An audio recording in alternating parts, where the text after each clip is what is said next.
The financial market is widely regarded as a distinctly modern capitalist phenomenon which emerged in 17th-century European port cities. The Dutch East India Company, founded in 1602, is the first corporation to issue tradable shares of stock to the general public. The Amsterdam Stock Exchange, established in the same year, was the world's first formal marketplace for trading stocks. Across the English Channel, the Hudson's Bay Company received its royal charter in 1670.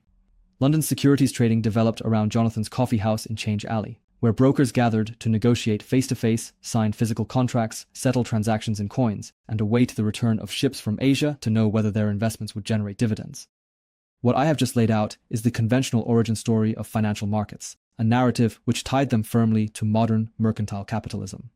However, if we look further back in history, the same type of financial market where shares are publicly traded already existed 4 millennia earlier in ancient Mesopotamia. The enterprises that issued these shares were city temples, which formed the commercial nexus of the Mesopotamian economy. During the late 3rd millennium BC, Amorite nomadic incursions fundamentally reshaped the political landscape of southern Mesopotamia. When the city of Nippur was attacked by Amorites from the northwest, King Idin Dagan of the Isin dynasty sought to buy off the attackers. He welcomed tribal leaders into the city, provided them with urban real estate, and most critically, granted them temple offices with attached prebend revenues. Temples back then played a central role in the economy. They owned extensive land and herds and collected sharecropping rents. They operated public utilities such as docks and alehouses, and they maintained a dependent labor force producing handicraft export goods. These products were consigned to merchants who were typically required to return double the amount within 5 years while retaining any profit above this threshold. This is equivalent to a 20% annual interest rate. So, just like the Dutch East India Company, Mesopotamian temples also ran on mercantile profits. Caravans financed by well-placed families transported textiles, tin, and other goods up Euphrates River to northern Mesopotamia and Asia Minor and eastward across the Iranian plateau, returning with metal, stones, hardwood, and interest payments to temples. As noted above, temple revenues derived from 3 principal sources: sharecropping rent, service fees, and commercial loan interest. These revenue streams became prebend income when temple offices were bequeathed to Amorite tribal leaders. Historian Elizabeth Stone notes that earliest contracts regarding these offices record control of whole or half offices. However, they became heritable and divisible when they were given to Amorite families. A tribal leader might divide his prebend income into several shares and pass them to his sons, who would further divide them or trade them away. During the 3rd dynasty of Ur, only one single administrator received income from Inanna Temple at Nippur. By Old Babylonian times, however, up to 100 individuals might share a single office. A crucial consequence of this was separation of management duties from income rights, not unlike what happened in large corporations today. Income rights were split from temple offices and became alienable commodities, provided that qualified individuals could be hired to perform designated services. After 200 years of successive bequeathing and partitions, some shareholders received only a few days' income per year. Cuneiform records showed typical subdivisions of 15 days, 7.5 days, 5 days, and even 1 2/3 days annually. Since the administrative year back then was 360 days, a subdivision of 1 2/3 days per year implied that a temple office might have been divided into 216 shares. As Assyriologist Dominique Charpin concludes, temples were effectively reorganized as a kind of joint stock company whose shares have passed into the hands of the town notables. By approximately 1800 BC, temple offices were subject to none of the alienation restrictions that applied to traditional properties such as fields and houses. Sales were not restricted to kinsmen. Anyone with silver could purchase shares. During Rimsin's rule in early 18th century BC, one individual paid 15 shekels of silver to purchase the office of anointer, brewer, and chef for the temple of Damu in Larsa for just a lunar half-month. This marketability transformed temple prebends into fully tradable financial instruments. The financialization of temple revenues created history's first documented class of absentee owners and coupon clippers. This rentier class included temple agents, property managers, merchants, and unmarried noble heiresses investing their inheritances. Rather than building wealth through enterprise, these individuals became passive recipients of temple income. Their lavish consumption became a burden on society. The parallels between modern financialization and this ancient story are striking.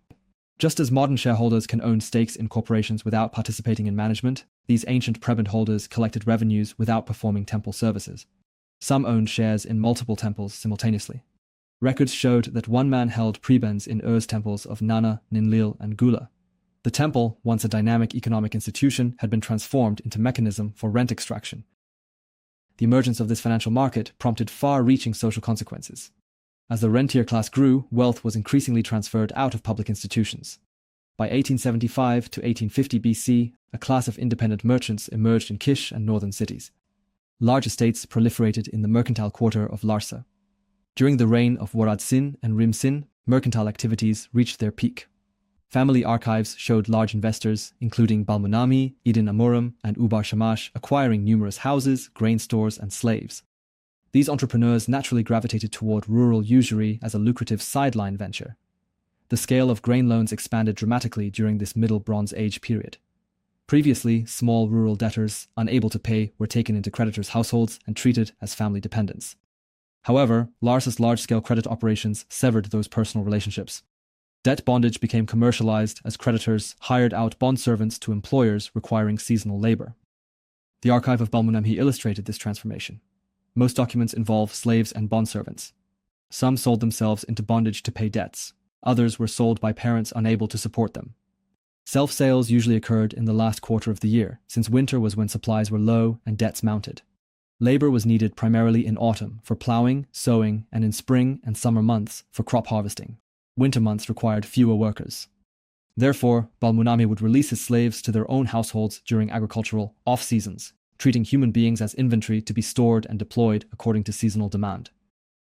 Rural usury ultimately threatened the survival of Mesopotamian societies. Archaic communities granted land to individuals in exchange for labor or taxes. The Amorite chieftains, for example, granted land to people for their military service and tributes. The Hammurabi laws restricted creditors from seizing land that was assigned to chariot warriors. However, the creditors continued to find loopholes. Following a debtor's death, creditors would arrange to be adopted as the debtor's son or marry their daughter to the debtor's son. This allowed the creditor to acquire communal land through inheritance. Once communal land was privatized, the social labor tied to that land can no longer serve public duties. Instead of providing military service or corvée labor, debtors became bondservants working solely for their creditors. This would ultimately lead to the decline in military strength, the deterioration of canal systems, and the reduction of social welfare in general. As the consequence, the ruler's power and social stability hung in the balance. In response, rulers periodically declared debt cancellations, an act unheard of in the modern world. Recognizing that unchecked usury and debt bondage would depopulate the military and eliminate corvée labor, King Rim Sin cancelled debts at least 3 times. The first act purified the foreheads of the land. It meant freeing bondservants who were typically marked on the forehead and wore their hair short to distinguish them from freemen. In the 26th year of his reign, he built a canal commemorating a Nigsisa proclamation cancelling debts. A few years later, having conquered Isin and ruled over Nippur, Ur, Uruk, and Eridu, Rim Sin leveraged his victory to carry out a comprehensive social reform. He relied on Larsa's rural population to fight Hammurabi's army from the north, so he reformed field loans and made sure that peasants were taxed only when they were not on active service. This restricted rural usury and served his military strategy. Furthermore, Rim Sin placed significant constraints on private merchants by assigning a palace-appointed chief of merchant as their supervisor. The decline of Balmunamhi's wealth and the fact that his sons never achieved their father's prominence suggest that the reforms had produced results. Additionally, rulers controlled the trade of key commodities, including wool and food products. By the time of Hammurabi, prominent and wealthy private merchants almost ceased to exist. As we have seen in the examples above, debt cancellations were in no way driven by altruism. They were rational actions taken to preserve social stability. By safeguarding communal land and ensuring liberty from bondage, rulers retained control of social surplus labor upon which their power depended. What can we learn from the financial markets in ancient Mesopotamia and their social influences? First, the financial market is not a uniquely capitalist phenomenon. As long as there existed commercial enterprises, people would always find ways to earn passive income from ownership. The Mesopotamian temple prebend, divisible and marketable, had functioned as shares thousands of years before the Dutch East India Company issued its first stock certificate. The investor who collected 5 days of temple income annually was as much a shareholder as any Dutchman trading VOC shares in Amsterdam. Second, the Mesopotamians discovered that financial markets, left unchecked, tend towards social polarization, that the separation of ownership from management leads to the creation of a parasitic rentier class, and that periodic debt relief is necessary to prevent the economy from collapsing under the weight of these contradictions. Such wisdom is lost in the modern world. The same sort of financialization and privatization happened during the neoliberal reforms in post-Soviet countries, where red directors grabbed former state assets and became powerful oligarchs, while the general public faced hyperinflation and declining living standards. But this time, there were no debt cancellations to save them. Thank you for watching.